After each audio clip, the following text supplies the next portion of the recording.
il y a des espèces de situations que Dieu résout à partir du jeûne. Il y a aussi des espèces de situations que Dieu résout à partir d'autres choses. En Marc chapitre 9, verset 29, Jésus dit que ces gens d'espèces de démons ne peuvent pas sortir que par la prière. Et en Matthieu chapitre 17, verset 21, mais cette sorte de démons ne sortent que par la prière et par le jeûne. Dans le royaume des démons, les démons vivent par espèces. À savoir, dans leur royaume, il y a un groupe de démons. Si tu veux que tu sortes de ta vie, il faut que tu pries. Il y a un autre groupe aussi de démons aussi. Si tu veux que tu sortes de ta vie, que tu utilises prière, tu te fatigues. Parce que eux là, c'est pas prière seulement qui les fait chasser de ta vie, mais il faut qu'il y ait un jeûne.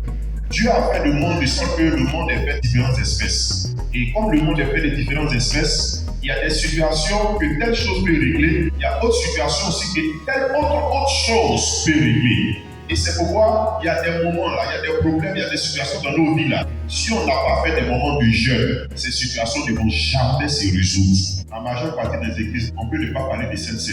Tu peux aller dans l'église, on peut dire on ne porte pas chaussures. Tu peux aller dans l'église, on peut dire on porte chaussures. Mais l'une des choses auxquelles toutes les églises sont unanimes, c'est les moments de jeûne. Pourquoi? Parce que les moments de jeûne sont des passages par lesquels Dieu permet à ce que le surnaturel descende sur la vie des hommes au nom de Jésus-Christ. C'est pourquoi Jésus, c'est le Fils de Dieu. Ce qui veut dire quoi? Il vient de Dieu directement. S'il doit commencer son œuvre là, il n'a même pas besoin de gêner, car la puissance de Dieu sera avec lui. Malgré que c'est le Fils de Dieu direct et que Dieu était avec lui, mais avant de commencer son ministère, il est passé d'abord par 40 jours de jeûne. Nous maintenant qui sommes un peu loin de Dieu à cause du péché, le jeûne aussi est capable de nous rapprocher de Dieu et de nous donner les capacités nécessaires pour réussir dans notre vie au nom de Jésus-Christ. En Exode chapitre 2, verset 10 à 11, et Dieu dit aux poissons que les gens se sanctifient, qu'ils prennent des moments de jeûne et puis qu'ils se rapprochent de moi. Et quand ils se sont rapprochés de Dieu, à partir de leur moment de consécration, de leur moment de jeûne, Dieu leur a parlé. Et quand Dieu leur a parlé, ils ont eu une orientation pour leur destinée par la grâce du Seigneur. L'une des choses qui font que le jeûne est capable de pouvoir guérir, c'est que le jeûne a une potentialité, le jeûne nous rapproche de Dieu. À savoir, il y a des situations là, plus tu te rapproches de Dieu, la situation commence à s'améliorer. Parce que Dieu est comme la lumière, Dieu est comme le soleil, Dieu est comme la chaleur. Donc il y a des problèmes là. Plus tu te rapproches de Dieu, ce problème commence à fondre. Ce problème commence à être anéanti. Et c'est pourquoi ce type de problème-là, quand tu le confrontes au jeûne, il te permet de rentrer dans l'intimité de Dieu. Le problème ne pourra plus résister, le problème de fuir au nom de Jésus-Christ. C'est pourquoi, pendant les moments de jeûne, il faut être disposé. C'est le moment où Dieu parle aux gens. Dieu peut te montrer un songe, une vision, une révélation. Il peut te montrer quelque chose qui va dans le sens de ta destinée. Il peut te révéler même ton passé, te révéler ton présent, te révéler ton futur. Pendant ces moments de jeûne-là. Et le jeûne ici va dans le sens de briser les cycles. Dans Jonas chapitre 2, verset 1 à 2, et le verset 11. Dieu fait venir un gros poisson pour engloutir Jonas. La Bible dit Jonas vit dans le ventre du poisson. C'est pas parce qu'il a fait 3 jours dans le ventre du poisson, hein. Il risquait de passer dans le ventre du poisson plusieurs jours. Mais qu'est-ce qui a fait que le jour qu'il devait passer dans le ventre du poisson est raccourci? De toi à moi, le ventre du poisson, ce n'est pas une maison. Le ventre du poisson, c'est un lieu où, quand le poisson mange, les excréments sont. Car dans le ventre, il y a odeur. Mais voici un gros poisson qui vient engloutir Jonas. Quel a été le problème de Jonas dans le ventre du poisson? 1. Quand il était dans le ventre du poisson, il avait du mal à respirer. 2. Quand il était dans le ventre du poisson, il sentait de mauvaises odeurs. 3. Quand il était dans le ventre du poisson, il tournait en rond. Donc si tu as trop tourné, tu ne tourneras que selon la circonférence du ventre du poisson dans lequel tu es. Il dit que c'est quoi? Jonas, dans le ventre du poisson, il a fait quoi? Prier à l'Éternel. Dans ce ventre du poisson là, Jonas pouvait taper dedans plusieurs jours. Dieu n'a pas dit Jonas, tu es dans le ventre du poisson pendant 2 jours, pendant 3 jours. C'est vrai que comme on a dit, Jonas est sorti après 3 jours. Mais qu'est-ce qui a fait qu'il est sorti après 3 jours? Il est sorti après 3 jours parce que dans le ventre du poisson, il a pris ce moment-là dans lequel il était de transformer un moment de chair. Laisse-moi te dire, quel que soit le temps d'une situation dans laquelle tu es, c'est que tu prends une décision. C'est ce qui va te faire sortir au nom de Jésus-Christ.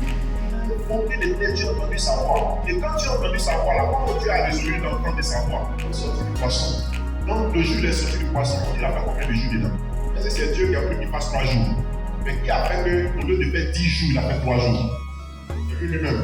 Ce qui veut dire quoi? Si dans le ventre du poisson, s'il ne priait pas, dans le même ventre du poisson, il pourrait être même 2 ans, 25 ans, la situation que tu vis là est caractérisée comme la situation du ventre du poisson. Tu ne te retrouves pas dans cette situation. Mais si dans cette situation, tu ne pries pas, tu ne jeûnes pas, cette situation peut taper plusieurs années. C'est pourquoi il y a des personnes qui sont dans les églises, leur vie ne change pas, tout est bloqué. Arrivé à un certain moment, ils accusent le pasteur. Et tu vas surveiller même toutes les églises d'Abidjan, les pasteurs non plus. Or, Jonas a compris ça. Il a su que cette situation du fond du poisson dans lesquelles il ne pouvait pas respirer, dans lesquelles il était dans la détresse, dans lesquelles il était troublé là, la seule chose qu'il devait faire dans le fond de ce poisson, c'est de prier l'Éternel. Et quel Éternel? Il priait l'Éternel sur quoi? On peut prier l'Éternel, Dieu n'est quelqu'un d'autre. Tu ne peux pas résoudre. Mais quand tu pries l'Éternel, ton Dieu, c'est ce jour-là que Dieu t'exauce au nom de Jésus-Christ. Arrivé à un certain moment, il faut t'asseoir devant l'Éternel qui est ton Dieu. Il faut lui dire, Éternel mon Dieu, ma situation tourne en rond. Tu es mon Dieu, ça tourne en rond. Tu lui parles bien de ta situation en tant qu'Éternel de ton Dieu. Et quand tu lui parles, la Bible dit l'Éternel parle au poisson. C'est la première fois de ma vie où on dit l'Éternel a parlé au poisson. Un poisson, comment l'Éternel peut lui parler? Mais quand quelqu'un là, Dieu veut transformer sa situation, Dieu parle à la situation. Même si c'est le chômage, l'Éternel parle le chômage. Même si c'est la galère, l'Éternel parle à la galère. Je ne sais pas en quoi Dieu doit parler. Il faut que cette semaine-là, Dieu parle à cette situation au nom de Jésus-Christ. La Bible, l'Éternel parle au poisson. Et quand Dieu parle à quelqu'un, la personne est obligée d'obéir. Tu vas dire l'Éternel parle au poisson et le poisson vomit Jonas. Écoute des choses bizarres. Normalement, quand l'Éternel parle au poisson doit vomir Jonas où le poisson se trouve. Car il y a un adage qui dit le poisson vit dans l'eau. Et ce qui est surprenant, quand le poisson vomit Jonas, le poisson va le vomir sur la terre. Quand il parle, la situation n'était vomi. La situation n'était vomi pas d'un lieu quelconque. La situation était vomi à un lieu opportun. Le poisson qui vit dans l'eau, le poisson ne peut pas le vomir à terre. Parce que le problème du poisson, c'est la terre. Quand il sort de l'eau, il ne peut plus respirer. Le poisson est à l'aise quand il est dans l'eau. Mais quand Dieu parle, le poisson est obligé de faire ce qu'il ne peut pas faire d'habitude. Il est obligé d'amener la personne où Dieu lui a dit d'arriver. Si quelque part le poisson doit déposer quelqu'un, c'est pas à terre. Ceux qui marchent à terre sont les terrestres. Ceux qui vivent dans l'eau sont des aquatiques. Or, celui-là qui a avalé Jonas, c'est un aquatique. Le terrestre et l'aquatique, il n'y a pas d'amitié. Parce que les hommes, on les fait vivre dans l'eau, ils se noient. Le poisson, on le fait vivre sur la terre, il est mélangé. Mais voici que quelqu'un dépasse la limite que Dieu lui a imposée. Dieu, là, quand il peut lui imposer une limite, c'est lui qui est capable de pouvoir franchir cette limite-là par la grâce de Dieu. Il faut que Dieu fasse que cette limite soit dépassée. Je prophétise au nom de Jésus-Christ. Là où Dieu avait décidé que tu rentreras au nom de Jésus-Christ. La faveur que Dieu a décidé pour toi, tu touches à sa vie, je reçois ça. Je reçois ça. Au nom de Jésus.